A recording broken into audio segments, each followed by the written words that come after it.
It is time to see Telnet in action. And before we get started with this section, I did want to mention that I did not delete VLAN 10 as I had mentioned at the end of the previous video. I've kept it at 10.112/24. The default gateway setting is the same. Everything else is the same.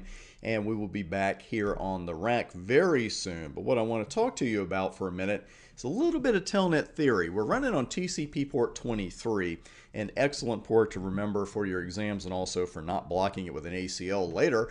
And it's a fantastic way to logically hop around a network, which beats physically hopping around a network.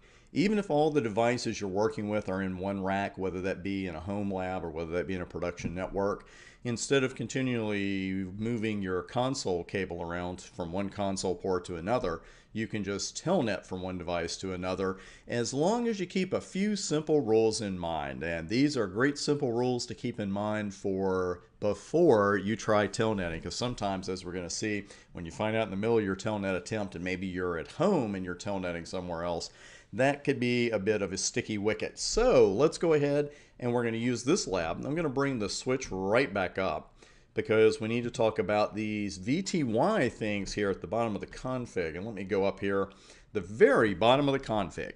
And we've worked with the console port. We know what exec timeout and logging synchronous are, those lab commands. They're on here. And notice that we have two groups of something called a line VTY. And these are the virtual terminal lines that we use to connect to a device via Telnet. You'll find more of them by default on a switch than you will a router, because your switch connections, your switches have 16 VTY lines, your routers have 5. And I know it looks like this has 15 VTY lines, but notice it starts with 0. And if you count on your fingers and take your shoes off like I do and use a couple of toes, you will see that that is indeed 16. So the thing is, what about this login already being there though? That's pretty weird because we haven't seen that before. We didn't see it, I believe, on the console line. We don't see it there now. So why is this there by default? It's starting to sound like we could telnet to a Cisco device by default. So we may just try that here in just a moment. As a matter of fact, let's go ahead and try it now. Let's go over to router 1.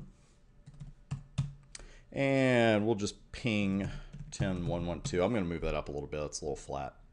And there we go. So I was pinging it with no problem at all. Nothing's changed connectivity-wise since the last lab. So I'm going to do a telnet 10.112. And we are rejected immediately, and kind of rejected in an interesting way. Because you see, first the line is trying 10.112. And you got a couple dots and then open. And open is usually good, right? Well, the connection opened, and then we have something called password required but none set, which is a pretty explicit security message for this day and age. Because usually, of course, let's say you forget a username or a password at really any website that requires a login. And you put the wrong information in. One of them is wrong, either your username or your password. It's a rare website now that will tell you which one you got wrong. You know, usually it's going to say, well, you know, some of the login information you have provided is incomplete. And that's because in the older days when you were prompted for a username password and the site would say, hey, your password's wrong, that's telling a potential intruder who may be trying to get in that way, hey, I got the username right. So I'm kind of surprised you still see password required but none set here, but I guess they figure you can't do anything about it because while login is enabled on our Cisco switch by default, and it would be on the router as well, you'll see the word login under the VTY lines, a password is certainly not set because I think we can all agree that a default telnet password on a Cisco device would be a very, very bad idea. So we have to configure that.